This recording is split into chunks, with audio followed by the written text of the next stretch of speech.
Moving on, members of parliament now want the State Department of Higher Education to provide details of the beneficiaries of 3.1 billion shillings granted to private universities for government-sponsored students. This is after the Office of the Auditor General flagged out at least 412 million shillings that were disbursed to 15 private universities as capitation for 9,000 students who had stayed beyond the duration of their courses. Higher Education Principal Secretary Beatrice Inyangala was at pains to convince the MPs that the Auditor General relied on data that had not been updated for the university fund. Here is that report.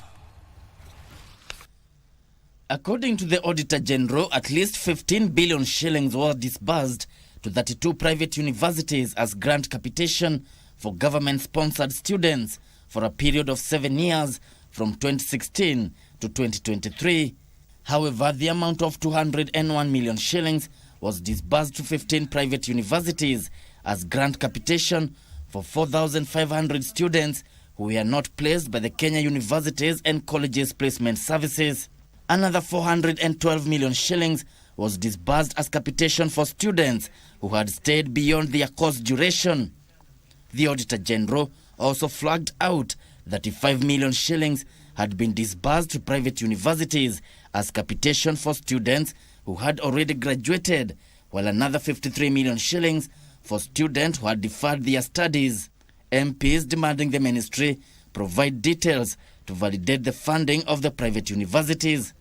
If you are saying the students had deferred and you had already disbursed money to them, you are funding operations of a private university at the expense of public university. Government of the Republic of Kenya is giving private entities public resources so that they can achieve their end game of making profit.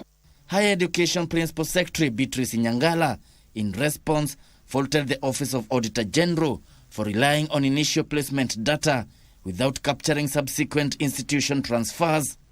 During its review, the Office of the Auditor General relied on COOP's initial placement data without capturing subsequent transfers, that is, institutional transfers from public universities to private universities. MPs further grilled the State Department of Higher Education regarding overcapitation of 19 public universities by 4.1 billion shillings, while another 20 public universities were underfunded by 4.4 billion shillings as flagged out by the Auditor General. You do not actually specifically talk about this capitation. So if this capitation issue is not there, where did the auditor get an issue to do with capitation? The agreed level of capitation from government should be 80% of the differentiated unit cost of programs. And therefore, Honorable Chair, we are always seeking for additional funds to support universities. The State Department of Higher Education is now expected to provide the criteria used in capitation for universities.